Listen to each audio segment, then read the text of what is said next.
हमने कभी धर्म के आधार पर आरक्षण नहीं दिया है। जो हमने आरक्षण दिया है कर्नाटक में और अलग राज्यों में जहां कांग्रेस की सरकार रही है, वो सामाजिक और आर्थिक पिछड़ापन के आधार पर। राज्यसभा सांसद जयराम रमेश ने कहा कि लालू प्रसाद यादव ने मुस्लिम समाज को आरक्षण देने की बात कही थी। जयराम रमेश ने कहा, हम जाति के आधार पर आरक्षण देने के पक्षधर नहीं हैं। संविधान में जो नियम बना हुआ है उसके अनुसार ही आरक्षण देना सही है। आरक्षण सामाजिक और आर्थिक पिछड़ेपन होने पर ही दिया जा सकता है। और उन्होंने क्या कुछ कहा, सुनिए इस वीडियो में। हमने कभी धर्म के आधार पर आरक्षण नहीं दिया है।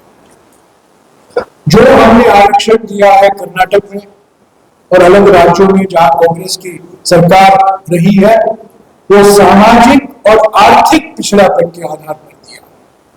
ऐसा हो सकता है कि अल्पसंख्यकों में भी ऐसी जातियां हैं जो सामाजिक और आर्थिक पिछड़ापन के आधार पर उस सूची में आ जाते हैं।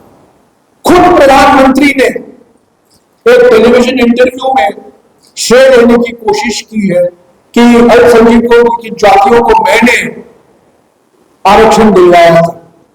उन्होंने खुद कहा, पर ये जो हमारा संविधान है, ये धर्म के आधार पर आरक्षण देना संविधान के खिलाफ। धर्म के आधार पर, जैसा ही धर्म के आधार पर नागरिकता देना,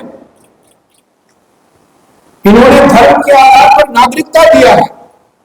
आप जानते हैं जो नागरिकता कानून में संशोधन लाए गए हैं, जो नया नागरिकता एक्ट बना है, वो धर्म के आधार पर, ये संविधान के खिलाफ। ये सुप्रीम कोर्ट में ये मामला इस पर चर्चा चल रही है। तो हमारा ये मानना है, हमारे न्याय पत्र में हमने स्पष्ट लिखा है, हमारे गारंटी कार्ड में हमने स्पष्ट लिखा है कि आरक्षण सामाजिक और आर्थिक पिछड़ापन के आधार पर ही हम देंगे। और वो आरक्षण दिया जा सकता है जब हम सारे देश सभी का एक जाति जनगणना कराए, सामाजिक, आर्थिक और जाति जनगणना कराए।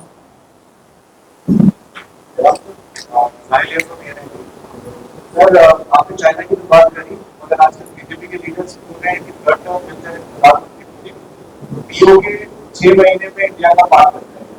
जिस तरीके से पीओ के वो ये सब ध्यान हटाने के लिए ये सब बयानबाजी। असली मुद्दे क्या है? जो मुद्दे उठाए गए हैं, आरक्षण का मुद्दा, क्या आप 50% की सीमा हटाएंगे, बढ़ाएंगे कि नहीं? क्या आप जाति जनगणना कराएंगे कि नहीं? क्या आप किसानों को एमएसपी देंगे या नहीं? क्या आप कर्जा माफ करेंगे कि नहीं किसानों का, जैसा कि आपने पूंजीपतियों का किया है? क्या आप श्रमिकों का मजदूरी दर बढ़ाएंगे कि नहीं? क्या आप गरीब महिलाओं को समर्थन देंगे कि नहीं?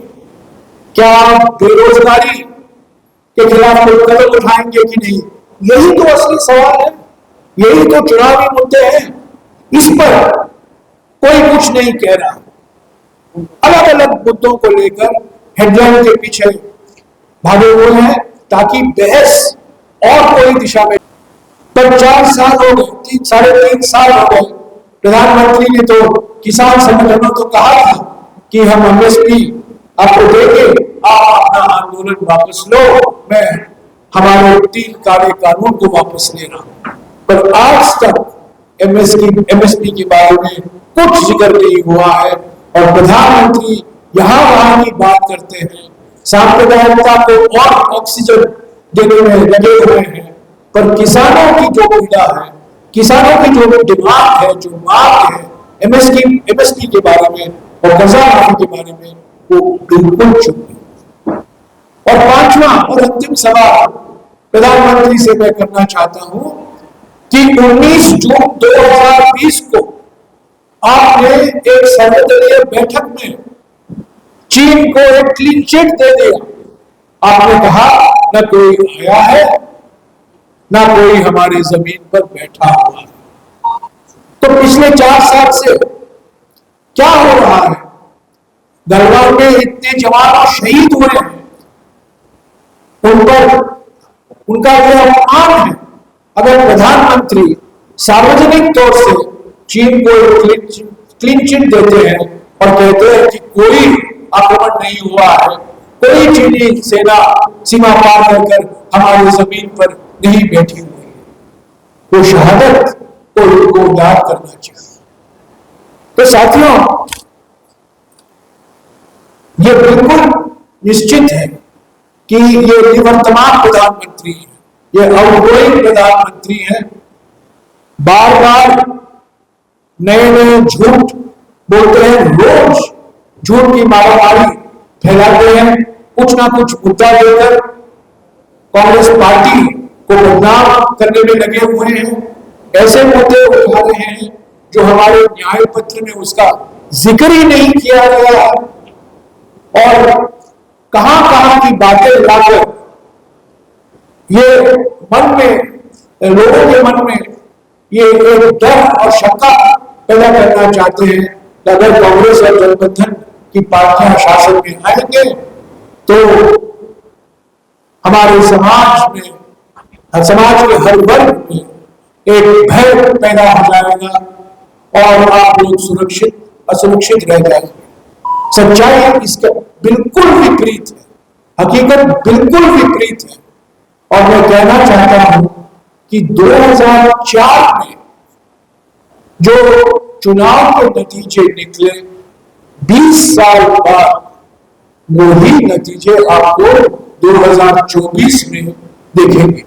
2003 और 2004 में हम लोग छत्तीसगढ़ हारे थे, मध्य प्रदेश हारे थे, राजस्थान हारे थे, मनोबल गिरा था, इंडिया शाइनिंग था, और लोग कह रहे थे कि हमारे राजनीति के भीष्म पितामह अटल बिहारी वाजपेयी प्रधानमंत्री हैं, इनको कोई हरा नहीं सकता, ये अनंत विजय है, इनको कोई हरा नहीं सकता।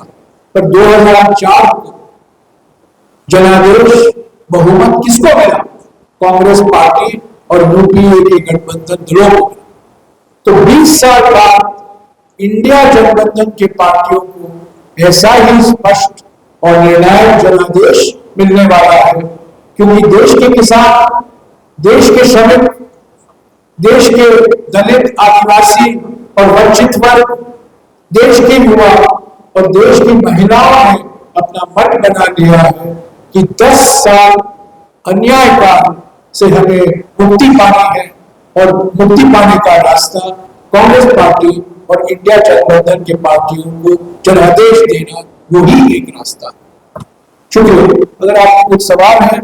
आंखें जो आपका चैनल है उसके लिए और उसके दर्शकों के लिए 2 लाइन की हम शुभकामनाएं अपने ढंग से देते हैं। आप सब में मिठास घुल जाए बांसुरी और बीन की तरह, और लोग आपको भी प्यार करने लगे वैक्सीन की तरह।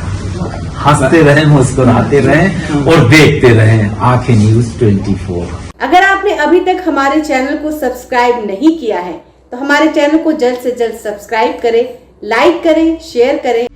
अगर आप भी अपने दुकान, प्रतिष्ठान, school, college, coaching centre, restaurant, cafe का विज्ञापन देना चाहते हैं, वो भी किफायती दर पर, तो आंखें न्यूज 24 लेकर आया है आपके लिए एक सुनहरा मौका। आंखें न्यूज 24 न्यूज पोर्टल की दुनिया में बिहार का सबसे उभरता हुआ चैनल, जहां बिहार झारखंड से जुड़े तमाम बड़ी खबरें देखने को मिलती है। तो देर किस बात की, आज भी जुड़े आंखें न्यूज 24 के साथ संपर्क करें हमारे व्हाट्सएप नंबर 8935876430 पर।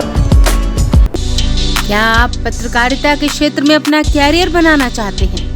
तो आज ही royal Ashoka institute of mass communication and journalism में अपनी जगह सुनिश्चित करें। आर्यभट्ट ज्ञान विश्वविद्यालय पटना से मान्यता प्राप्त 100% प्लेसमेंट के साथ royal Ashoka institute of mass communication and journalism नामांकन जारी है। हमारा पता है DS/16 गायत्री मंदिर के समीप, कंकड़ बाग, पटना 8,20,000। आप हमें संपर्क भी कर सकते हैं। हमारा मोबाइल नंबर है 9955456126।